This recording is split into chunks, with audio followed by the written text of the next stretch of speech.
Here. Angela Rich, serving as an alternate for Dennis Kennedy. Here. Lenora Lockett. Here. We have a quorum. Okay. Is there any public comment? No public comment at this time. Okay, so we'll move to the first item, reviewing the minutes. I make a motion to approve the minutes from February 25th. Is there a second? All those in favor? Aye. Any opposed? Okay, minutes are approved. And now move on to the first item. First item is item number BC 2019-155, Department of Public Works, submitting an amendment to a contract with Shaw Industries for the purchase of carpet for various county buildings, and it's for the period September 5th, 2017 through September 4th, 2019, for additional funds in the amount not to exceed $200,000. Good morning, Tom Pavich, Department of Public Works. This first item, we're just requesting additional funds for Shaw Carpet contract.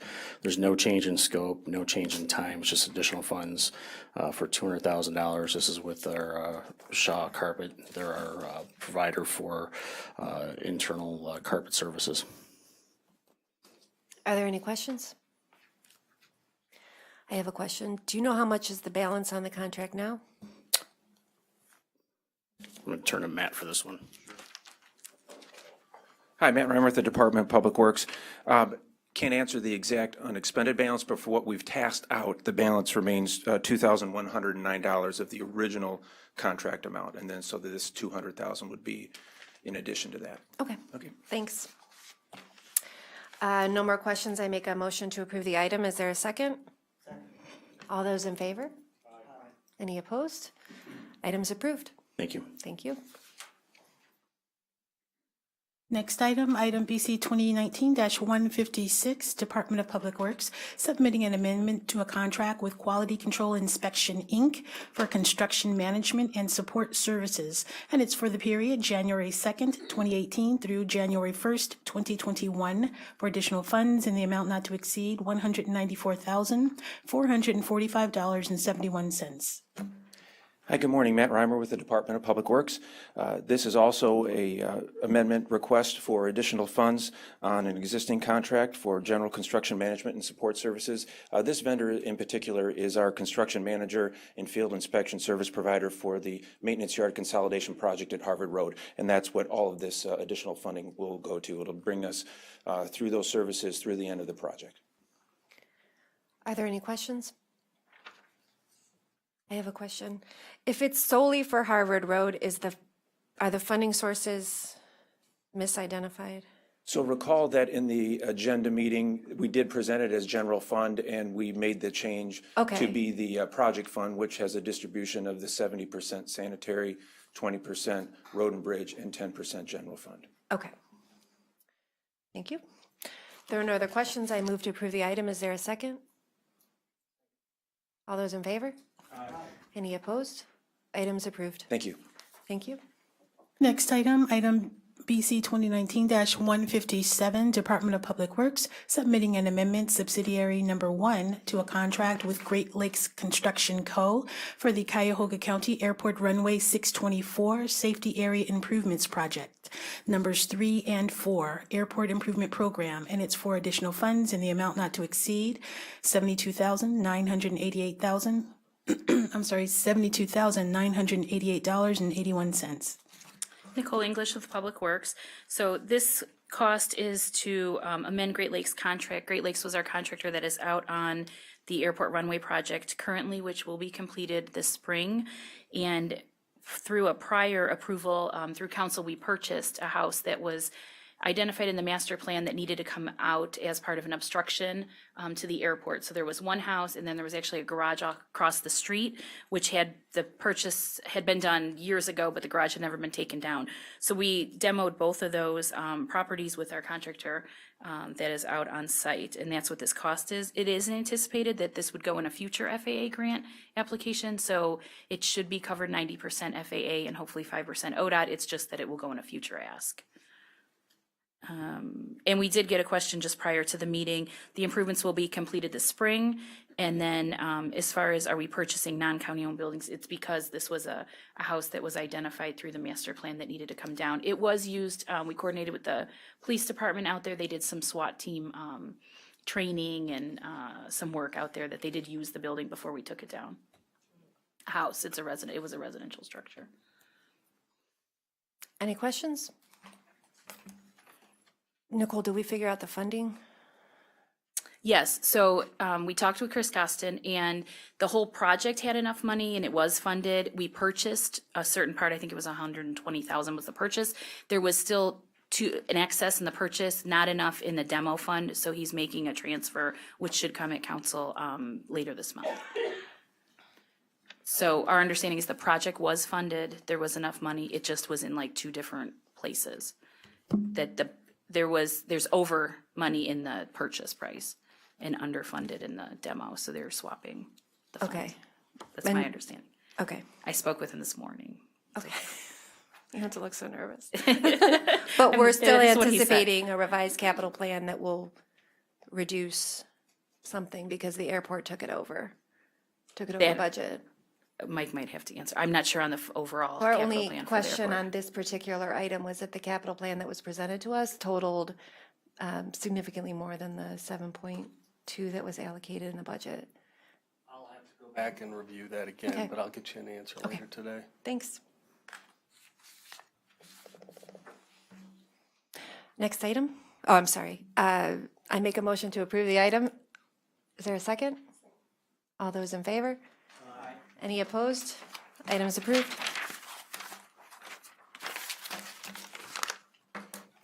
Next item. Next item, BC 2019-158, Department of Development, recommending an award and enter into an agreement with City of Lakewood in the amount not to exceed $600,000 for demolition of vacant, abandoned, nuisance, or blighted structures in connection with the Round 8 of the Cuyahoga County Property Demolition Program, and is for the period February 25th, 2019 through December 31st, 2019.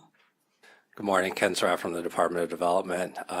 This item before you is funding to help with the demolition of the former Lakewood Hospital site.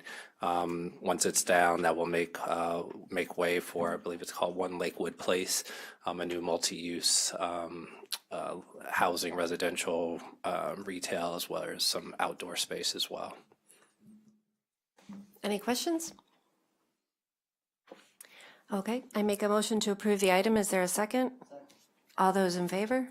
Aye. Any opposed? Item is approved. Thank you. Next item is a two-part item. Item BC 2019-159, Department of Development. A, submitting an RFP exemption on requisition 44735, which will result in a payment to National Association for County, Community, and Economic Development in the amount not to exceed $3,180 for annual membership dues for the period January 1st, 2019 through December 31st, 2019. And B, recommending the payment in connection with said RFP exemption. Morning, Greg Huth with the Development Department. This is our annual membership in the association that Andrea just identified. They serve as a voice in Washington, D.C. on different issues related to low-income housing, economic development, and so forth. The payment for this is coming entirely out of our CDBG funds, and it was approved by the fiscal officer back in December of last year. This is just the process we have to go through to get the check cut. Any questions? I move to approve the item. Is there a second? All those in favor? Aye. Any opposed? Item's approved. Next item is a two-part item, item BC 2019-160, Department of Development. A, submitting an RFP exemption on requisition 44808, which will result in a payment to Innovative Properties Worldwide in the amount of $1,323 for the purchase of 500 reprinted copies of an advertisement featured in the winter edition of Innovation and Tech Today to promote economic development, workforce development, and Ohio jobs programs throughout the country. And B, recommending the award in connection with said RFP exemption. Thank you, Greg Huth again from the Department of Development. Some of you should remember a few weeks ago we had this ad approved for this publication. This is to get the reprinted copies of it for us to use to distribute on behalf of the county. There was a question about whether or not we could have the print shop do this, and no, this is a copyrighted material, so we have to have it, we have to buy it from the holder of the copyright. And the money's coming out of our operating dollars as opposed to out of our, any of our other funds. Any questions? I move to approve the item. Is there a second? Second. All those in favor? Aye. Any opposed? Item's approved. Okay, thank you. Next item, BC 2019-161, Department of Information Technology, submitting an amendment to a contract with RSM US LLP for third-party assurance services for components of the county's enterprise resource planning system, and is for the period April 17, 2018 through December 31st, 2019, to expand the scope of services to provide TPA services for the deployments of accounts payable procurement modules, and it's effective March 4th, 2019, and for additional funds in the amount not to exceed $30,000. Janelle Green, Department of IT. Again, as Andrea stated, that this is an additional module for RSM to review as part of the ERP project. These funds would come out of what is the contingency or unallocated funds from the ERP general fund. This also is to include 2 additional change orders that occurred prior to this one, and they're surrounding dates. So change order 1 was to remove the reference to the estimated start and end dates for the readiness assessments, and change order 1 was to align the to align the project, the RSM project, with the county's period of performance with Infor to allow for the assurance testing. There wasn't a financial impact for change orders 1 and 2, but this change order 3 will carry a $30,000 impact. Any questions?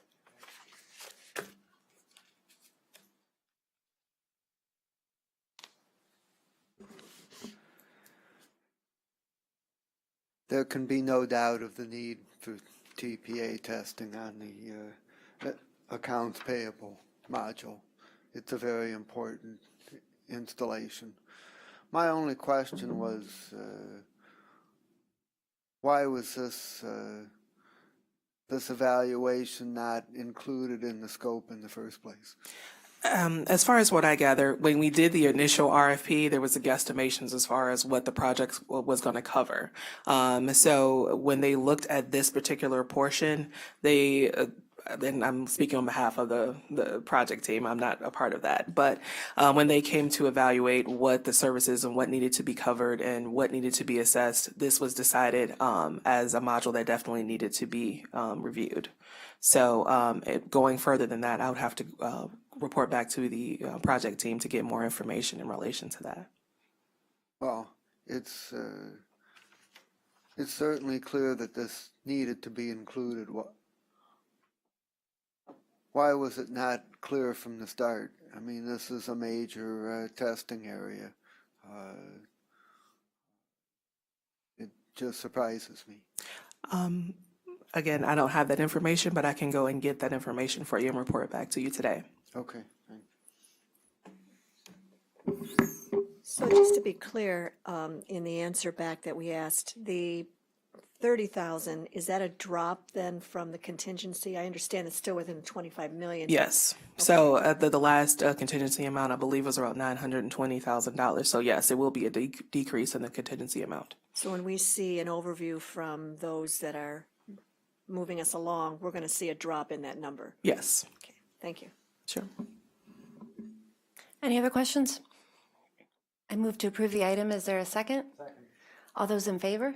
Aye. Any opposed? Item's approved. Thank you.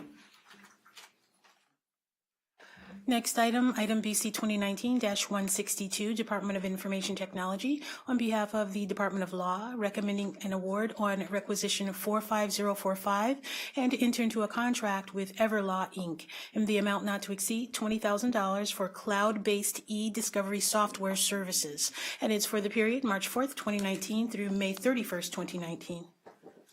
Good morning, Jared Zabertowski, Department of Law. This is a contract that we are submitting for cloud-based e-discovery software that we need to procure in order to review and comply with the grand jury subpoena that's currently out for emails from the county. I'm happy to answer any questions. Any questions? Did you have one? Go ahead. Lenora Lockett, Office of Procurement and Diversity. I just wanted to clarify for the board that when I checked this morning, the vendor's not registered with the IG yet, so it'll have to be a conditional approval unless you know of it. I do not know right now. I do know that the vendor said that she took and passed all the tests, but if you don't have that information, let's make it conditional. Okay. Any other questions? Chair, we asked some advanced questions, so I'm just trying to look at the answers to those questions. I just, in terms of the process, so it seems like it's down to about 161,000 emails based off the information that we got this morning. Yes. So then this email dump will be put into the software program? Yes, it will be uploaded to the cloud and then processed by the software, which includes deduplication and some unpacking actually of the software or of the files as well. Once that process happens, can you talk a little bit about what the temporary attorneys will be doing from that point once it's uploaded in the software? Sure. Once it's uploaded, the temporary attorneys will then be assigned batches to review, which we will use the software to help determine and streamline the process of review. Then internally in-house, we will set up review batches, working with the software service provider to attack and just begin reviewing these emails and then their attachments. They'll be reviewing them for things like privilege, HIPAA information, all sorts of things that should not be released, and that have been directed by the Ohio Attorney General for us not to include. Mm-hmm. We'll also create a privilege and redaction log, which was also requested by the Ohio Attorney General, which identifies any information that we've left out, any emails that we are removing, or any redactions that we make. Any other questions?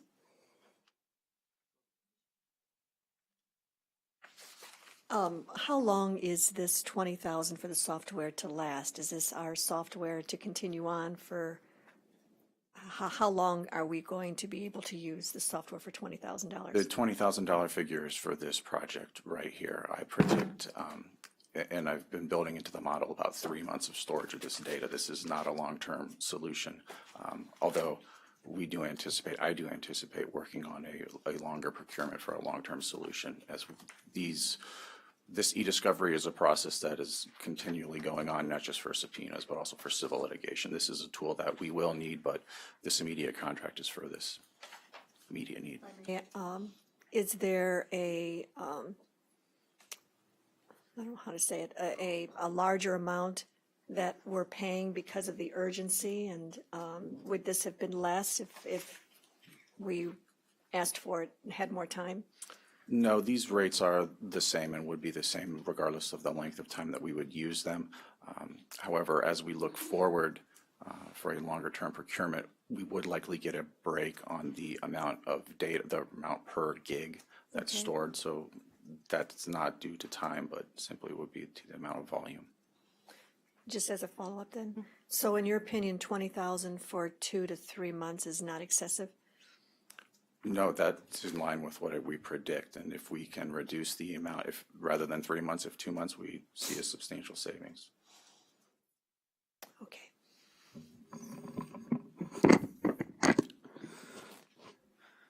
Looking at these answers to the questions, it says that the amount of gigabytes of data needed was reduced from 166 to a current estimate of 125 based on the narrowing of the scope, which is about a 25% reduction. Then in the next section it says the number of emails required is about 161,000, about 1/3 of the previous question, and my 1/3 of the previous collection. My question is, why did the amount of gigabytes only go down by 25%, but the number of emails went down by 2/3? Well, I think that does reflect an error in the numbers that I was using initially with 166. That was what was filtered down to me, but I believe and Jeremy, you might have to help me out here, but the amount of data relative to the first searches was much greater. Yeah, so this is Jeremy, Department of IT. The specifics to the items of the emails and the data size can vary based on the email or the attachments. So the amount of items will never really align up to the amount of gigabytes per se. So that's why you could see that difference between a 1/3 in reduction on maybe items that were reviewed versus a 25% reduction of actual data size. So you're saying that there was a substantial number of reduction in the number of items, but it looks like the items that are remaining have significant attachments and maybe potentially larger amounts of data. And the also to note, the eDiscovery platform, once uploaded, does deduplication. We do not do deduplication in the discovery process because of the items and metadata that could be lost.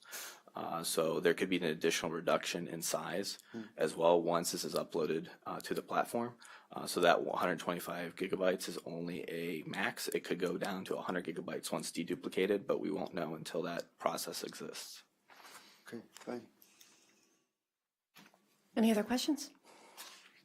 Jared, can I, we're still only talking about the number of emails that the law department flagged as attorney-client privilege or FMLA, HIPAA, and all that, right? Everything else has been turned over or set aside.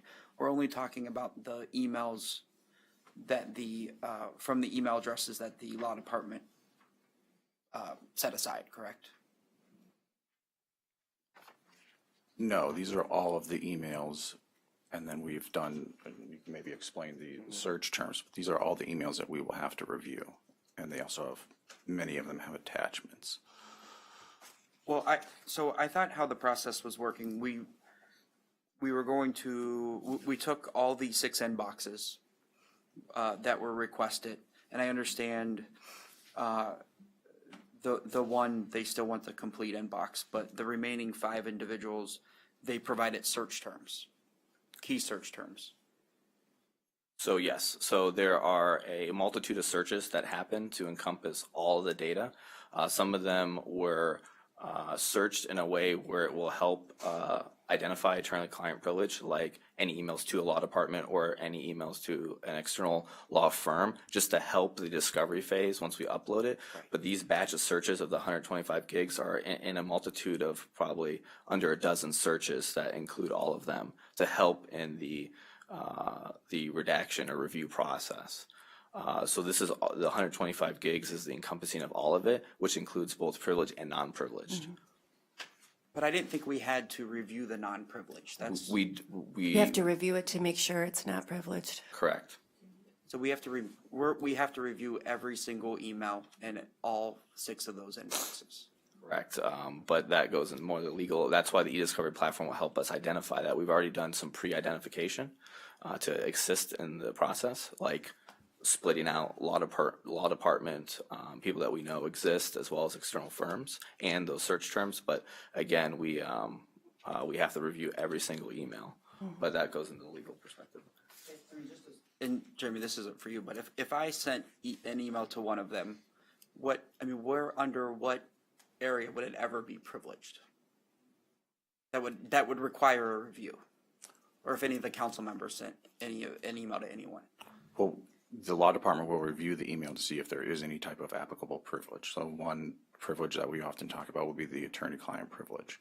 There's a 8-point process or an 8-step test by which to determine whether something is privileged or not. We couldn't just determine that by seeing who it's from or where it's going. But if they're 2 non-lawyers, it still needs to be reviewed. Well, there could be other HIPAA information in there or other medical information that we've been asked to exclude by the Ohio Attorney General. When we originally talked about this, it was presented that we were taking the whole inboxes and it was going to be segregated from the ones we don't need to review versus the ones we do need to review. So that's where I'm a little confused now.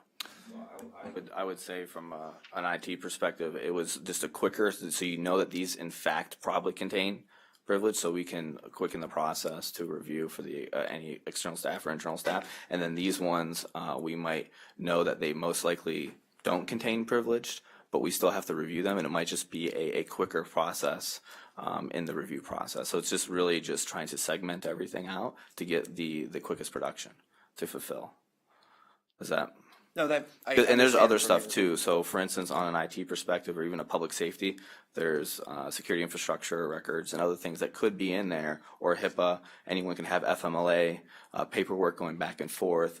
There could be an email chain with a law department personnel that's not originally from. There could be contracts inside of there. There's a lot of things that could be in there. So we just try to separate everything to make it review the quickest by doing some of those personnel that are in the law department and things like that. I get what you're saying there, Jeremy. That's just not what was, and you didn't present it. I just want to be clear. 'Cause that wasn't coming from you, but that wasn't what was originally presented to us. I can provide some clarification on that. So when we initially got the request, there were no search terms, nothing in there. So then for all of the email accounts, we did want to segregate emails sent to and from attorneys and those that weren't, for exactly the same reasons that Jeremy outlined. So we can do a hard look at the emails to and from attorneys, and it would probably be a very brief review just to look for any HIPAA stuff in the remaining emails. Because that's the direction we've gotten from the Ohio Attorney General, is don't give us any health information. We're not looking for that. So when we got the search terms for all the accounts except for the county executives, we decided, well, we've already gotten a much refined look, and we're probably only going to be looking for HIPAA and attorney-client privilege. But since it's already a smaller subset, I asked IT, don't worry about segregating, because we're going to have to look at every single one of those emails anyway. But for the county executive, continue to bifurcate the emails that go to and from an attorney and those that aren't. They're all going to be reviewed.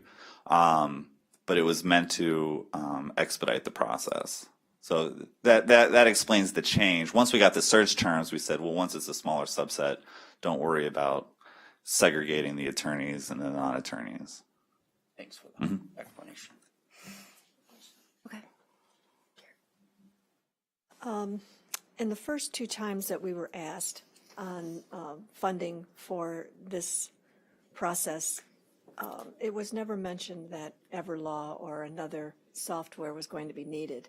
And if we had given approval, which I believe in the last one we did, what would you have had to come back and say we can't fulfill the this process with the, I think it was up to 140,000, and then it changed to 54,000, and it was calculated by the number of people and the amount of emails and all that strategy that went into it, that was going to take care of this process. But now we're looking at additional dollars for software that I don't remember coming up when we first were asked about fulfilling this request.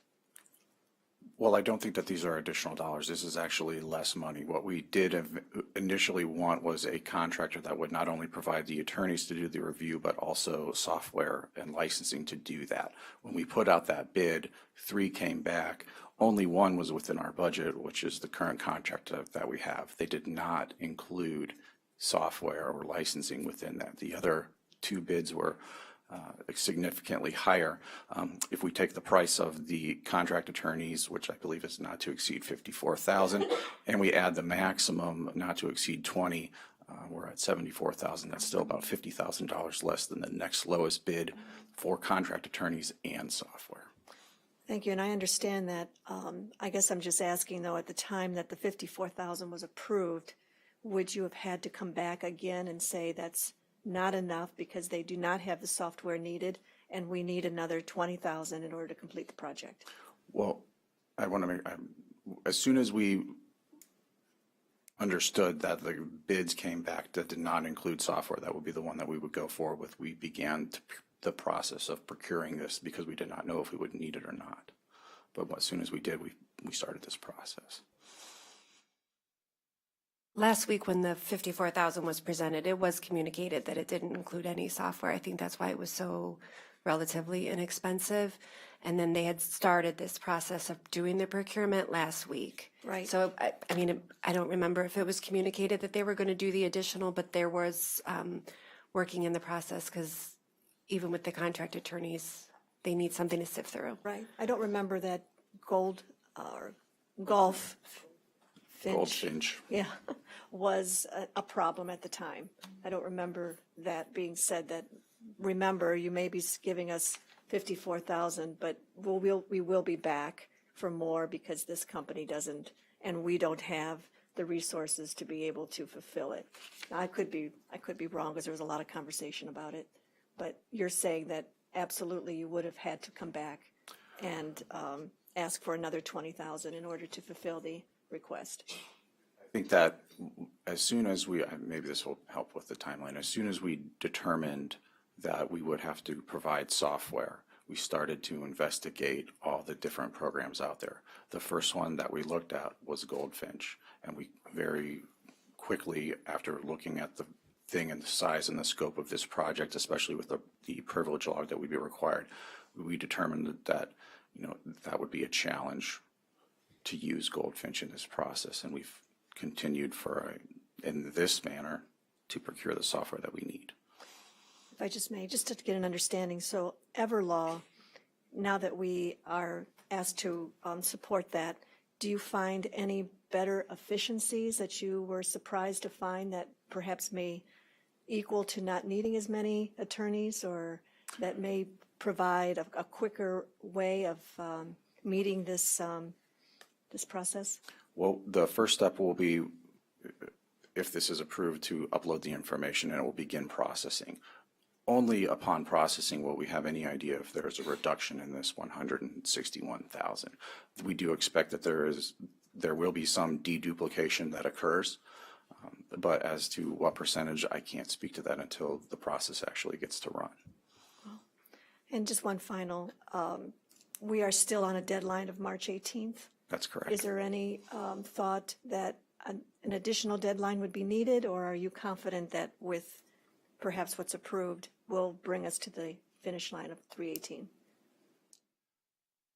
I am confident that we will put these contract workers to work as quickly as possible. I do not know how long it's going to take to complete this review. We are confident we are going to do everything we can to comply with the March 18th deadline.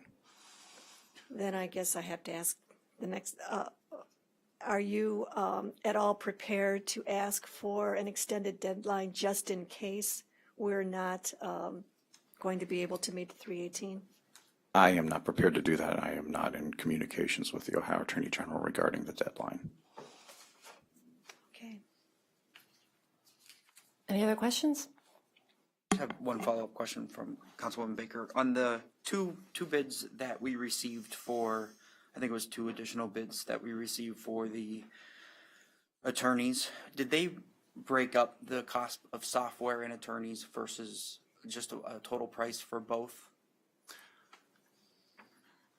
That wasn't my item, and I don't want to misspeak, but I believe they were line items for software licensing per attorney and those other bids. I'm asking in the context of, are we paying more for software versus personnel, or vice versa, by separating the two? Well, I think we were paying less. We were going to, the next lowest bidder for contract attorneys was $50,000 more than the combined total of the 2 contracts that we're talking about right now. So I see that as a savings. Well, okay. I don't necessarily see any of it of a savings. We still have to spend the money, but. Cost avoidance. Yeah. If I may, given that there still seems to be uncertainty as to what this new software Everlaw will be providing, and whether we're not sure we can meet the 3/18 deadline as admitted, I would be comfortable in seeking an additional deadline, even if we don't need it, just so we're not waiting to the 12th hour and then perhaps coming back and needing more money and more people. it just seemed to me at least we should be proactive and not waiting until we get into the project to see that the 3/18 deadline is not going to meet. I mean, is there any thought to at least applying for an additional deadline? This is March 4th, and we're talking about March 18, not too many days left. To the Board of Control, this is Nora Hurley from the Law Department. We would like to get started. We cannot anticipate how long it will take until we actually get started. We've been delayed respectfully through the process, respecting the process. I would like not to seek an additional extension of time. This is our second extension of time. We would like to get started before we even seek additional time. When the time comes closer, I will make that call and I will seek additional time, but actually, I don't want to. We need to get this done, and we need to comply with the grand jury subpoena as a matter of law. Please allow us to do that. If I may, there was one deadline and then we extended once. Now, That we is didn't have- correct. No, we didn't have two extensions. The original grand jury subpoena specified production date of February 14th. In light of the delay in service upon the law department, that was extended then until February 15th. Then I sought extension of time from, an extension of time was given to March 1st. When we saw we weren't going to be able to comply with that date, I sought a second extension and was provided March 18th. Thank you for that. Any other questions? Okay, I make a motion to approve the item. All those in favor? Aye. Any opposed? The item's approved. Next item, item BC 2019-163, Fiscal Office Board of Revision. Recommending an award on requisition 44430 and enter into a contract with GPI Enterprises, Inc. in the amount not to exceed $24,999 for temporary staffing services, and it's for the period March 1st, 2019 through June 30th, 2019. Shelley Davis with the Board of Revision. This contract was based on a proactive approach. We won't get the majority of our filings till about the last 10 days of March. Historically, when we've had a reval year, we can get between 6,000 to 7,000 complaints within 10 days. With that said, if I need additional people to do data entry and scan, this company would provide those services on a very short-term contract. This is funded by REA special money. Any questions? Just a comment about the benefits of the charter amendment on the Board of Revision that we passed some years ago, which created a whole lot more operational flexibility on how many boards and created opportunities for temporary employment and a number of other changes that allow you to do your work more efficiently. The amendment is a benefit that keeps on giving. Thank you. Any other questions? I make a motion to approve. Is there a second? Second. All those in favor? Any opposed? Item's approved. Next item, item BC 2019-164, Department of Human Resources, submitting an amendment to a contract for the wellness program for county employees, and it's for the period April 1st, 2017 through December 31st, 2019, to change the name of the provider from Viveri, Inc. to Simply Well, Inc., effective March 4th, 2019, and for additional funds in the amount not to exceed $2,000. Hollywood's Department of Human Resources. So our wellness provider, Viveri, was bought out by Simply Well, thus the amendment to change their name. In addition, with the buyout, they are charging more for submission of physician lab forms. These are forms where we provide the biometric screenings. If employees get their biometric screening through their physician, they can submit those lab forms directly to the wellness provider and they upload them and they increase the fee. So we are requesting for an increase in anticipation of some more lab forms coming in through the remainder of the year. Are there any questions?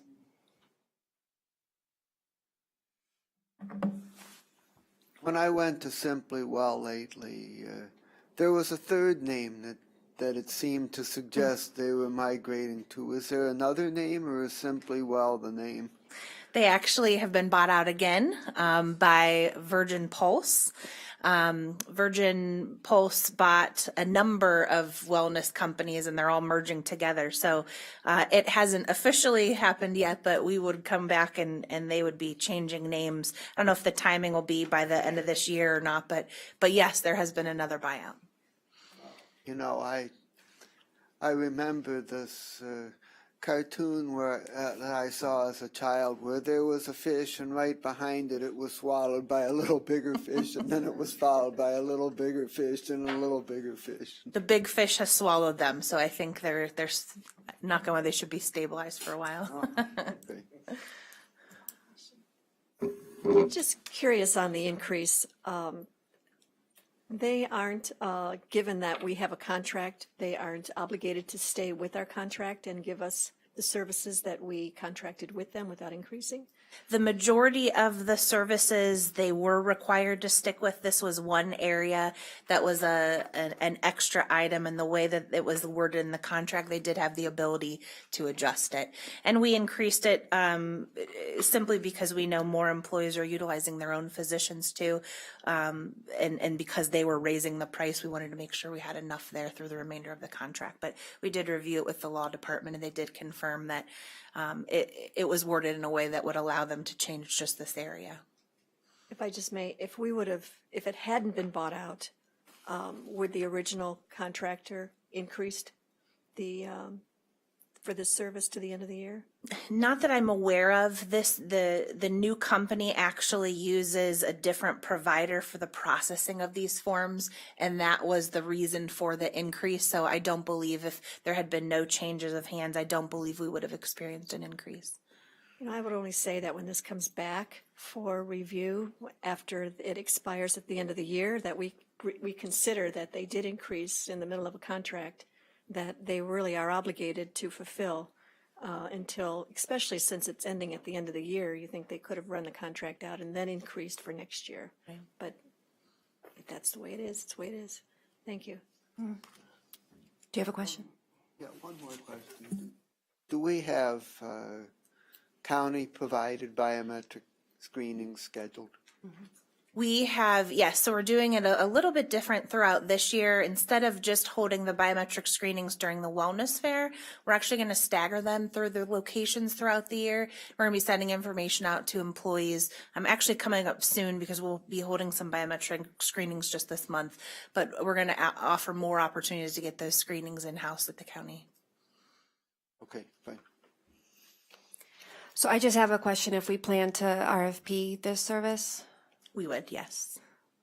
Any other questions? I make a motion to approve the item. Is there a second? Second. All those in favor? Aye. Any opposed? Item's approved. Next item, BC 2019-165, is a two-part item. Department of Human Resources. A, submitting an RFP exemption on requisition 44582, which will result in an award recommendation to W.B. Mason Co., Inc. in the amount not to exceed $1,670.92 for the purchase of supplies for workers' compensation staff, and it's for the period August 17th, 2018, August 24th, 2018, and December 10th, 2018, and B, recommending the award in connection with said RFP exemption. Hollywood's again, Department of Human Resources. So our workers' comp team actually moved to a new location. As a result, needed to order some equipment. So we had 2 chairs, some cabinets, a shredder. We attempted to see if there were if these were available somewhere else at a location that weren't being utilized. However, they were not. So that's why we're requesting them through this method. W. Mason is our office supply provider, but these items were not in the contract, which is why we're here today. Any questions? I'm trying to understand your reasoning behind these invoices in August being paid now in March of next year. Can you just, in a few words, explain why we're paying in another year that was spent back in August? Yes, so my understanding is really that we were waiting for all the invoices to come in together to submit them for approval. That previously, these were, would go through a process where we could pay by voucher, but because of a change in process and now having to move forward in this direction, we waited for all of them to come in to process them all at the same time. Is there any other invoices out there that you know of that you'd have to come back and get approval for? Not for this, no. Okay, thank you. So I just have a question or maybe clarification, but so then these items were purchased without authority? Because there has been no change in the voucher process. You've never been able to voucher anything over a certain amount of money, but so if these are back in August, does that mean that they were purchased without legal authority? Maybe that's a question for Lenora. Well, we're both. Lenora Lockett, Office of Procurement and Diversity. First, I want to clarify the WB Mason's contract is for office supplies. Correct. These items are not office supplies. Correct. But they are sold by WB Mason. Correct. And in preparation for the ERP, the county is basically preparing departments for all the items that may have been processed but are not necessarily in the preferred method. And office vouchers were traditionally supposed to be 500 and below for the year per vendor. Yeah, it's not per instance. So if they shouldn't have been holding all these vouchers and doing it this way. They should have gone through the procurement process and gotten quotes, and then got the Board of Control's approval, and then move forward. So I'm only saying that to point out, and you're coming on like at an unfortunate time because we've had this for the last 3 meetings in a row, but we need to stop spending public dollars without the legal authority to do so. And I know the procurement process is, something we got to work through, and it appears cumbersome, but the controls are in place for a reason. And so again, I'm not directing this at you, but just because it's come up a lot lately, I'm a little concerned about that just because the frequency. So if we could just all be very mindful of that. It's $1,600, but that's not an insignificant amount of money, and it could have been much more. That's all I'm going to say. Are there any other questions? I make a motion to approve the item. Is there a second? Second. All those in favor? Aye. Any opposed? Item is approved. Next item, item BC 2019-166, Department of Public Safety and Justice Services, recommending an award on requisition 43705 and enter into a contract with Cleveland Rape Crisis Center in the amount not to exceed $82,345.56 for implementation of the Direct Service for Survivors program in connection with the fiscal year 2018 Stop Violence Against Women Act grant, and it's for the period January 1st, 2019 through December 31st, 2019. Good morning, Mary Beth Vaughn from Public Safety. And you'll recall that the VAWA block grant is a grant to fund local projects for services that combat crimes against women. In this particular case, the Cleveland Rape Crisis Center serves Latino and Latina survivors of sexual abuse and rape. They have a 24/7 hotline that is both in English and in Spanish, and they provide individual and group therapy and case management. Any questions?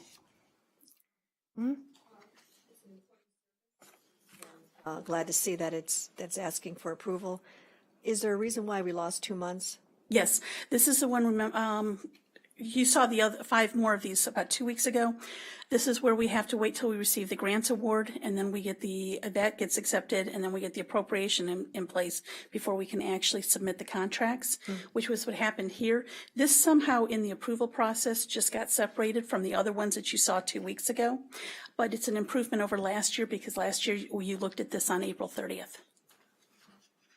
If I may, has there been any services not provided because of the 2-month delay? No, what happens with the VAWA grants and typically is these providers continue to deliver services in the anticipation that the monies are going to come through. Okay, thank you. Any other questions? I move to approve the item. Is there a second? All those in favor? Any opposed? Item's approved. Next item, BC 2019-167, Department of Public Safety and Justice Services, recommending an award on requisition 44559 and enter into a contract with Spec Rescue International, Inc. in the amount not to exceed $9,850 for advanced shoring emergency building stabilization training for Ohio Homeland Region 2 Urban Search and Rescue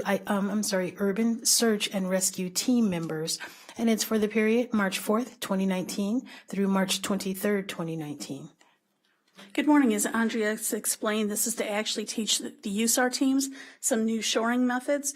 Specifically, they're going to be teaching them how to shore structures in the event of a building or bridge collapse or a water or sewer pipe type collapse. And these are being paid for by the Homeland Security Grant. Any questions? Hearing none, I move to approve the item. Is there a second? All those in favor? Any opposed? Item's approved. Next item, BC 2019-168, Department of Public Safety and Justice Services, submitting an amendment to a contract with Celex ES Inc. for implementation of the county-wide fixed automated license plate recognition project, and it's for the period December 1st, 2017 through June 30th, 2021, for additional funds in the amount not to exceed $2,595. You'll recall that the fixed automated license plate reader recognition project is part of the data warehouse. And when we did the original contract last year, we purchased a spare camera to be kept on the shelf in the event that it was needed to be deployed. But it turns out this was an unnecessary step, as the electrical contractor that's doing the installations has an adequate supply on hand. So what we're looking to do is install this camera at the intersection of Carnegie and Ontario. There's already cameras there, but one of the cameras is actually covering 2 lanes. This will allow there to be 1 camera in each lane. And the amendment is simply to pay for the bracket and the labor to install the camera. Are there any questions? Given that the funding is being shifted, would you have asked for this funding as a standalone for this project? Would you have said that we need whatever the funding that is being asked for the project that it's being used for? Would that eventually have come to us, the labor and scope of work on the project that on Carnegie and Ontario? There was a project that you no longer need. Is that what I heard you say? No, we already have the cameras at Carnegie and Ontario. What this is when we did the original project last year, we bought a camera and we have it sitting on the shelf out of Chagrin Valley. Okay. With the idea being is if any of the cameras that we purchased went down, they could go get this camera and install it. It turns out we don't need it for that purpose. So now we have the ability just to deploy it out into the field. So you're just using what you already had? Exactly. Thank you. Any other questions? I move to approve the item. Is there a second? All those in favor? Aye. Any opposed? Item's approved. This next item is going to be amended to incorporate an RFP exemption, so it will be a 2-part item.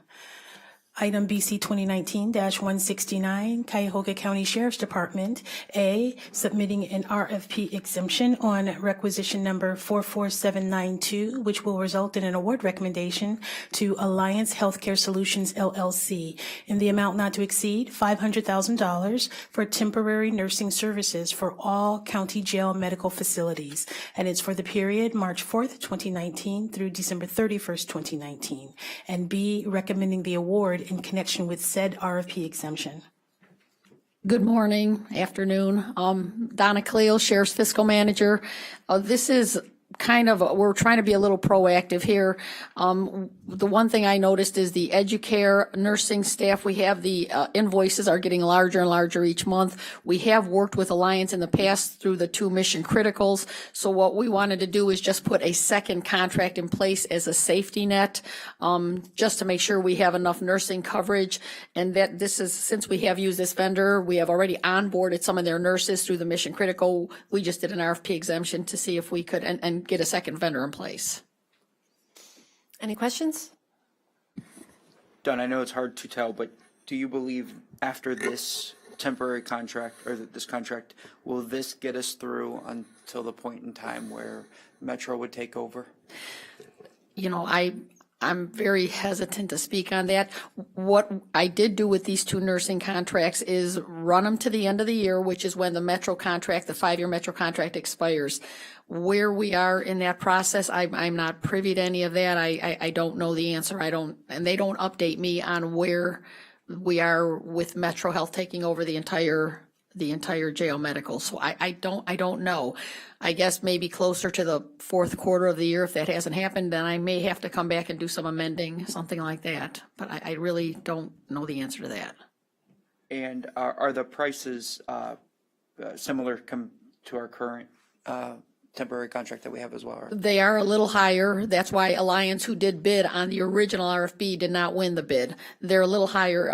If I'm not mistaken, I think they're and again, don't quote me on this, but I thought the RNs on the Educare were around $30 an hour, and I think they're somewhere around $35. But I can get you that exact answer because I can look at the RFP when I get back. I mean, we need it, so we don't have much of a choice, but I Right. was just curious to see between the two. I will get you that answer today. We're pretty much maxed out with Aduracare, right? I mean, we've used Educare? Educare, sorry, yes. I will say this, through the mission criticals, we are currently still using some Alliance nurses. So and I know we're using them, and so we are kind of maxed out with Educare. And the fact that we're using Alliance nurses now and the mission critical will soon run out of money. Again, this was just us being proactive. So, but yeah, I know that Educare that we're stretching them pretty thin from what I'm understanding. Thank you. Question. The communication between Metro having its contract end at the end of this year and you trying to make sure that we have enough to take care of those that are in need, is there a point, and I heard you say perhaps at the end of this year you'll have a better idea of where we are, but is there any way that the communication perhaps can be improved so that you have a better idea of what it is that you can anticipate needing if you were to come back to us? Or I don't even really know who's in those communications. I mean, I don't know if it's the executive or the sheriff. I don't even know who's. It also really depends on the number of nurses that we have on staff. So I think that we lost a handful of them in the last week. Yeah. Certainly, this has not been a secret that we're looking to shift to Metro. So I think we can anticipate that our nurses are going to try to find other jobs, which means that we have to backfill with the contracted workers. And then we're coming up to summer, which is typically vacation time. I mean, I imagine that as we get closer, the contracted workers are going to overtake the place because ours are going to be, attritioning out. So I don't think it's so much of an issue of when Metro starts. Mm-hmm. The issue is how many nurses do we have on staff and how many of those nurses are coming to work today. They're not calling off. They're not going on vacation. So this is going to be a really weekly thing to monitor our own staff. And Donna does that, but to monitor our own staffing levels and then anticipate. But it's nearly impossible to forecast out months from now because there could be people who are interviewing and we don't know about it. Right. I guess my only concern is that it sounds like the communication, though, between Metro and you on the ground, trying to make sure that we have the appropriate people, is a missing link. And that I would think that if that communication was better, you would have at least some comfort to know that what you're doing will take us to a point where it'll be continued on by Metro. Having that communication gap just seems to be counterproductive and stressful for you in trying to figure out. That's why I'm just trying to be proactive here. I'm just trying to keep nursing contracts in place. We may use them till the end of the year, and like I said, in the fourth quarter, I may need to come back and amend it if it doesn't. I mean, I can talk to the sheriff and ask him if I can be kept more in the loop, whether I can or cannot. I don't even know who's communicating with Metro. I don't know who's all in these meetings, where, when. I don't know any of that. So this is me just being me and Chief Taylor and Sheriff Pinckney just being proactive to make sure we constantly have nursing contracts. Not even know at the end of the year if temporary nurses are still going to be needed, if contract negotiations are still going beyond what we think it should be because of their 5-year contract ending. What I'm going to do is in the fourth, I'm sorry, in the fourth quarter, if I have not heard any updates, I will be coming back to amend. Because I won't wait till the end of the year. If in the fourth quarter I have not gotten any updates, I'm just going to amend. Yeah, and I think it's hopefully unrealistic to assume that we won't know something even by fourth quarter. So just from an operation standpoint, if we don't know something by July, she'll start to amend. Because we can't wait. I don't think it'll come to that, but. I certainly hope not. What you're doing to make sure that we do have the adequate people in place. Thank you.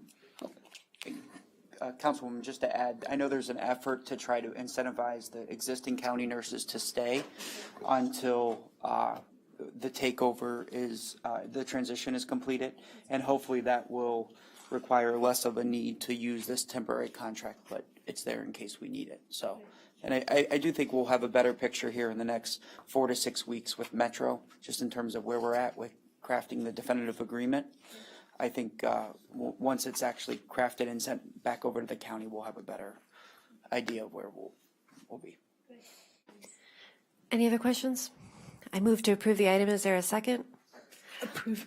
All those in Approve as amended. I move to approve as amended. Is there a second? All those in favor? Any opposed? Items approved. Thank you. Next item, BC 2019-170, Department of Health and Human Services, Cuyahoga Job and Family Services, submitting an amendment to a contract with CHN Housing Partners, formerly known as Cleveland Housing Network, Inc., for utility assistance and financial counseling services for TANF-eligible residents, and it's for the period April 1st, 2017 through March 31st, 2019, to extend the time period to March 31st, 2020, and for additional funds in the amount not to exceed $115,607.83. Good afternoon, Bob Math from the Department of Health and Human Services. On behalf of Job and Family Services, we're requesting approval of an amendment to our contract with CHN Housing Partners, which is formerly known as Cleveland Housing Network, to continue to provide to work with our low-income eligible TANF families who are faced with utility disconnection notices or have already had them disconnected. CHN provides assistance in negotiating the payments with utility companies, as well as they provide financial counseling to hopefully avoid issues from resurfacing again down the road.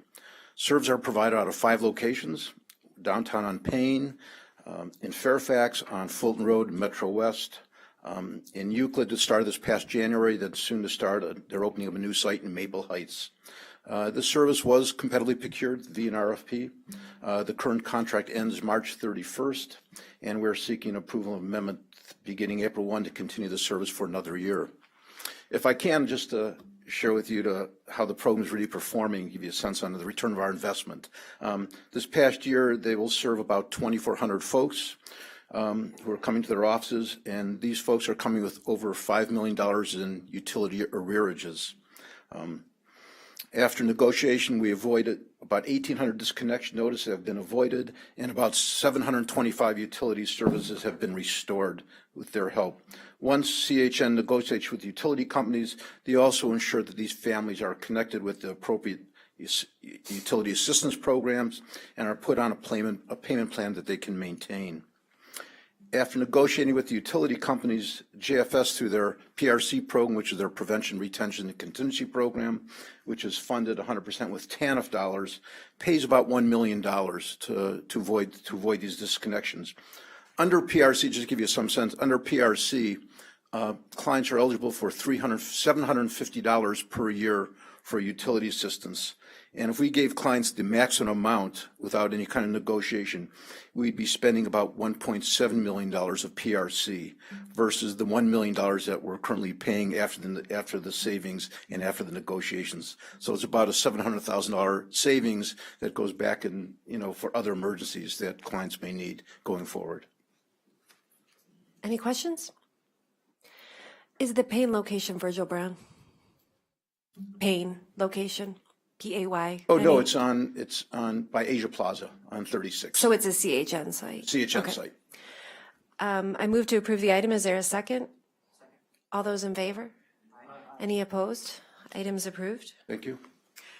Next item, BC 2019-171, Department of Health and Human Services, Community Initiatives Division, Office of Homeless Services, submitting an amendment to a contract with West Side Catholic Center for fiscal agent services in connection with the Identification Documentation Collaborative, and it's for the period March 1st, 2018 through February 28th, 2019, to extend the time period to February 29th, 2020, and for additional funds in the amount not to exceed $170,000. Good morning, Shari Weir, Office of Homeless Services. We're requesting approval of the amendment to the contract to extend the term. The Identification Documentation Collaborative assists low-income people and disabled people to obtain the documents needed to apply for and access benefits, housing, travel, and employment. So it's things like birth certificates, social security cards, state IDs, and so forth. And Westside Catholic provides the serves as fiscal agent for the collaborative. Are there any questions? Just a couple of comments. They serve as an umbrella organization and work with about 30 different organizations in the community so that people can apply on site and get ID cards where they are. And the number of people served is 4,000 to 5,000 per year, so it serves a lot of people. I move to approve the item. Is there a second? All those in favor? Any opposed? Items approved. The next item is a two-part item. Item number BC 2019-172, Department of Health and Human Services, Division of Senior and Adult Services. A, submitting an RP exemption on requisition 44923, which will result in an award recommendation to Ramona Robinson in the amount not to exceed $2,500 for speaker services for the annual Senior Center Innovation Forum to be held at the Holiday Inn in Independence on May 10th, 2019. And B, recommending the award in connection with said RFP exemption. Good afternoon. Paul Porter, Health and Human Services, on behalf of the Division of Senior and Adult Services. As was mentioned, this is the contract for our speaker for the Innovation Forum that's going to be held at the Holiday Inn in Independence on May 10th. I believe this is going to be the third Senior Center Innovation Forum, and I'm happy to answer any questions. Are there any questions? Curious of the total cost. This is only for the speaker? Absolutely, just for the speaking engagement. Since it's a local speaker, we don't have to pay anything like lodging and travel. We will be coming forward with the cost for the venue shortly after this. You're welcome. Any other questions? I move to approve the item. Is there a second? All those in favor? Any opposed? Item is approved. Next item is a two-part item. Item number BC 2019-173, Office of the Medical Examiner. A, submitting an RP exemption on requisition 44838, which will result in an award recommendation to Advantage Inc. in the amount of $4,367.20 for the repair of one Agilent gas chromatographic instrument, and it's for use by the Drug Chemistry Lab for the period January 24th, 2019 through March 19th, 2019. And B, recommending the award in connection with said RP exemption. Hugh Shannon, the Medical Examiner's Office, and that's exactly why we call them GCMS for short. Yeah, can you repeat that, please, Andrea? We had one of the GC mass specs go down in the drug chemistry laboratory. Our business manager was not in the office at the time. Normally, we would have done this as a mission critical, but the supervisor called out for service without going through our business manager, and he has been talked to about following proper procedures. So as punishment, we are paying for this through the medical examiner's lab fund instead of the emergency general fund. Are there any questions? I move to approve the item. Is there a second? All those in favor? Any opposed? Items approved. Thank you. We're moving on to the consent agenda, item numbers BC 2019-174 through 179. So are there any questions about any of these items? There were questions submitted for 174 that the response indicates will be answered. So Nicole English with Public Works. So there was a question about the ODOT grant. So the airport grants are different than our typical roadway grants as they come after a project is done. So we were given the FAA grant in summer of 2018, and you have to have the FAA grant awarded before you can apply for the ODOT grant. So we applied for the ODOT grant after that. It was received late November. We put it in the system early December. My understanding from the person who put it in, there was a little bit of back and forth on the between OPD and them on getting this in because it's kind of a odd item, and so that's what's taken us this long. The work has been done. It's the trees that got cut down, so that was mostly done in the spring of last year. So again, it's just the way these grants work, they follow the work that's done, and it's getting 5% of the cost back. So we wanted, even though it's coming later, the grant award is from 2018, which is why those dates are stating the work was done in 18. It was their 18 grant that they gave it to us. So we just have to follow up now on processing and signing. any questions? Understanding, and thanks for that explanation. The 11,000 that you're here today for, has that been held, or has that also been part of the 2018 work? The 11,000 is the 5%, which ODOT is paying us back for. So the original project was in the amount of 200 and some thousand. Okay. This is the 5% that ODOT's paid us. 90% FAA will pay us. Right. And then 5% ODOT will pay us. So that leaves us with about 11,000 in cost of our own. And that's what I'm asking, the 11,000, that's the cost of our own. Has that also been expended, or? Yes. That has Yes, been? we prepay it all. So we've paid the contractor, and then in turn, we ask for reimbursement from FAA and ODOT. Not for the general fund piece, though, not for the 11,045. We will not be asking for reimbursement for that, but we have paid that out. Yes. Thank you. Any other questions? Okay, I move to approve the consent agenda items. Is there a second? Second. All those in favor? Aye. Any opposed? The items are approved. We're moving on to other business. We have two items. One is an additional item.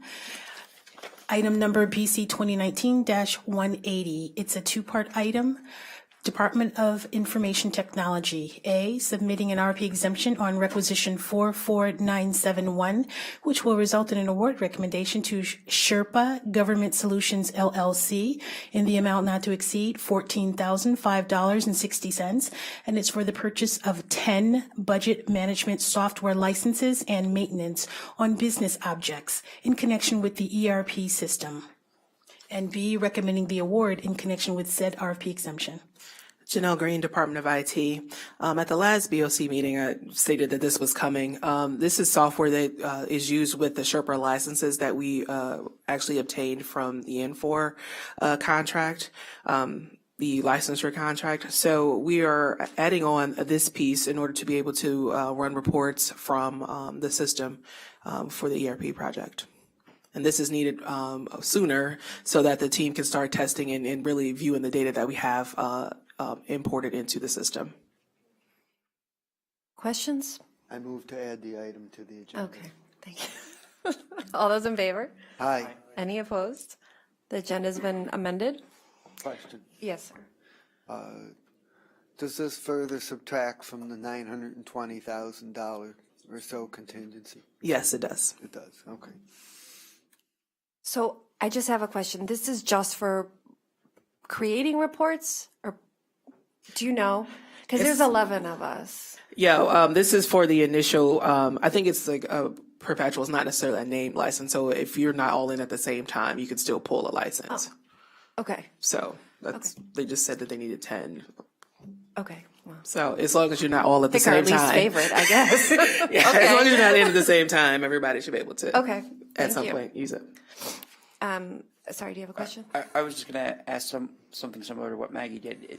If it's only 10, does that mean, is this the software license that only OBM analysts will need, or will other business managers and stuff throughout the county departments need as well? This is essentially for like a brass replacement. So mostly it's been OBM using it, and we get the reports from it.